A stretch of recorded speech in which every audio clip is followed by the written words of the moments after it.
یہ میری خوش قسمتی کہ میں حضور کا امت ہوں، ساری زندگی اس کا شکریہ ادا کرتا رہوں تو حق شکر ادا نہیں۔ ہم حضور کی امتی، نبی انتظار کرتے رہے، نبی منتظر رہے۔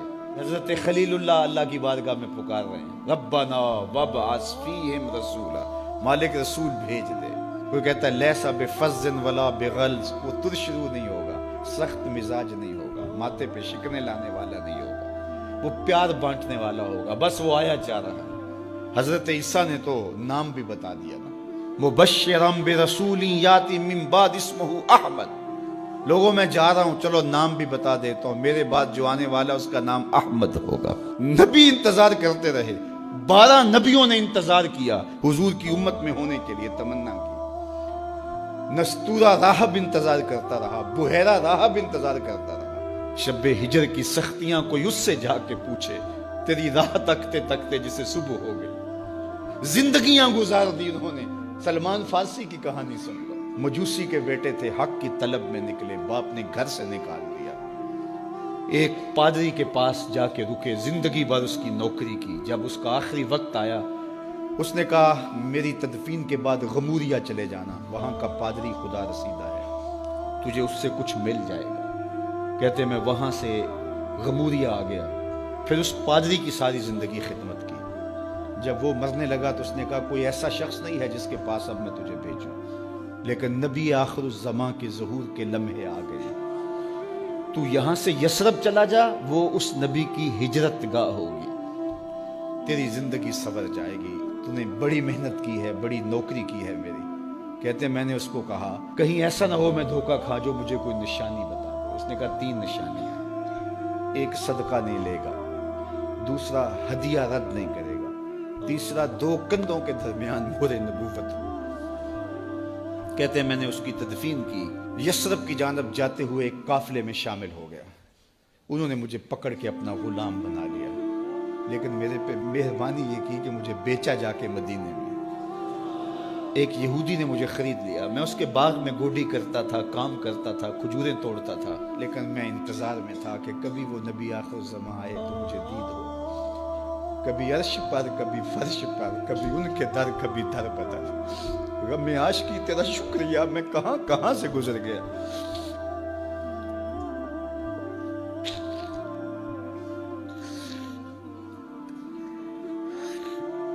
کہتے ہیں ایک دن میں اپنے باغ میں کھجوریں توڑ رہا تھا کہ ہواؤں میں مستی پیدا ہو گئی اور ہر سمت سے طلع البدر علینا کی صدائیں گونجنے لگی۔ میں سمجھ گیا کہ وہ لمحے آ گئے، میں نے چھلانگ لگا دی اور دوڑ پڑا۔ میرے آقا نے سمجھا شاید غلام بھاگ گیا، اس نے دوڑ کے مجھے پکڑ لیا۔ میں نے اس کو کہا کہ میں نوکر تیرا ہی ہوں، لیکن دل نوکر کسی اور کا ہے، میں بھاگوں گا نہیں، مجھے جانے دے۔ میں کچھ کھجوریں لے گیا تھا صدقے کی نیت سے، جا کے حضور کو پیش کی۔ آقا کریم نے فرمایا ہم نبی صدقہ نہیں لیتے۔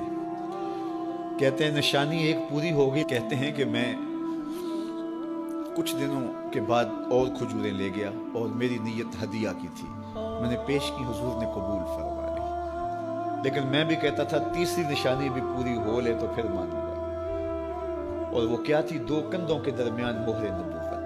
کہتے ہیں ایک دن حضور میرے باغ میں آئے اور آقا کریم نے اپنے مبارک کندھے پہ چادر رکھی ہوئی تھی اور چادر کی اوٹ میں مہر نبوت چھپی ہوئی تھی، اور میں پیچھے ہو کے دیکھتا تھا، اور میری آرزو یہ تھی کہ کوئی تیز جھونکا ہوا کا آئے اور چادر ہٹ جائے اور میں مہر نبوت کی زیارت کر لوں۔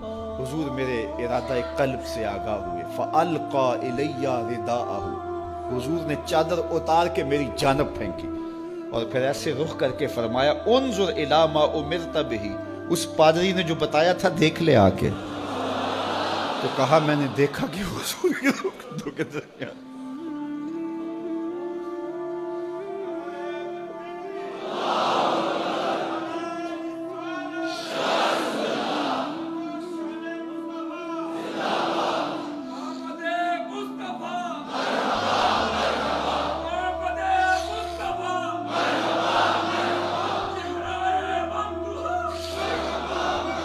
شب ہجر کی سختیاں کوئی اس سے جا کے پوچھے، تیری راہ تکتے تکتے جسے صبح ہو گئی۔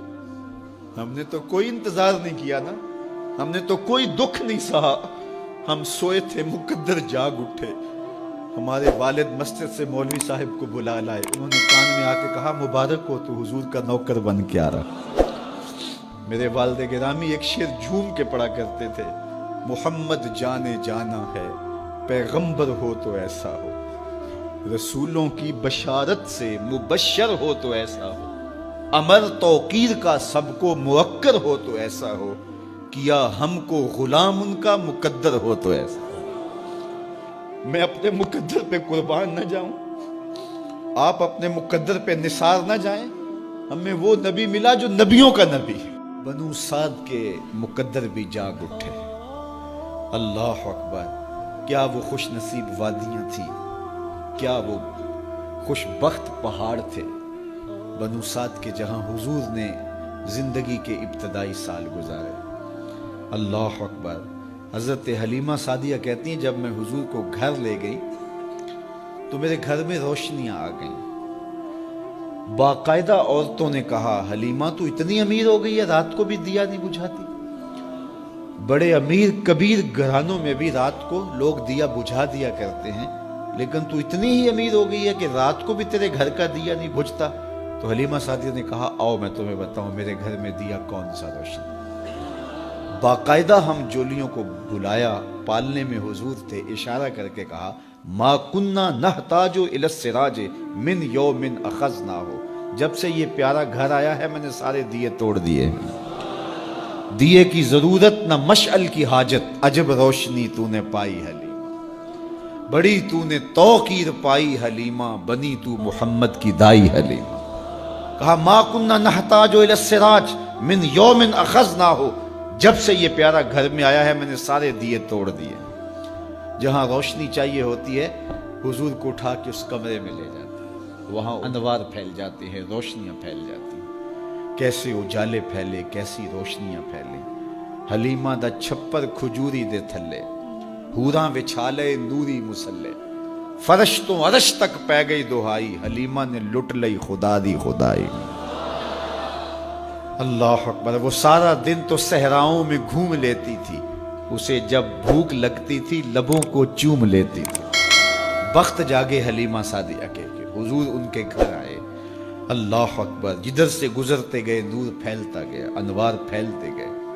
حضرت سیدہ طیبہ طاہرہ حضرت عائشہ سلام اللہ علیہا فرماتی ہیں کہ میں کچھ سی رہی تھی کہ میرے ہاتھ سے سوئی گر گئی.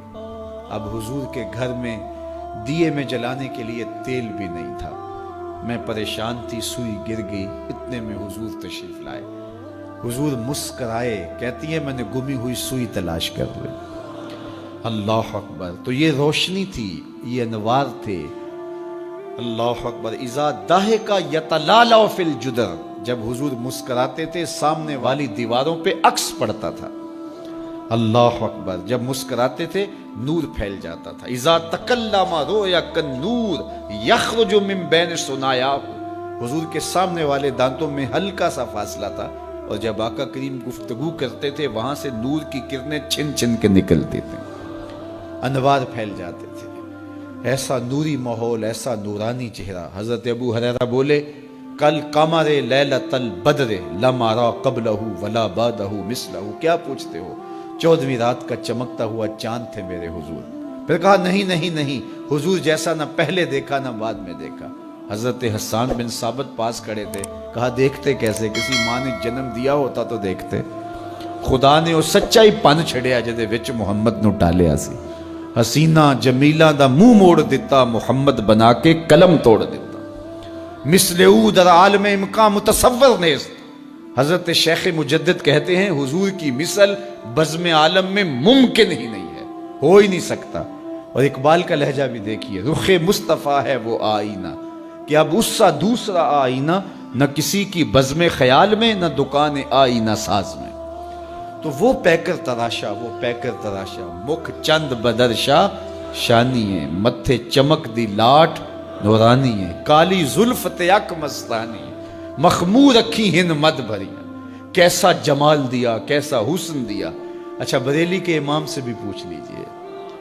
اللہ اکبر. بل بل نے گل ان کو کہا, کمری نے سروے جاں فضا. بلبل کی منتہائے پرواز تو یہی ہے نا، کسی کو پھول کہتے. بلبل نے گل ان کو کہا، کمری نے سروے جاں فضا، حیرت نے جھنجھلا کر کہا یہ بھی نہیں وہ بھی نہیں. خورشید تھا کس زور پر، کیا بھر کے چمکا تھا قمر، بے پردہ جب وہ رخ ہوا یہ بھی نہیں وہ بھی نہیں. وہ حسن دیا وہ جمال دیا اللہ نے اپنے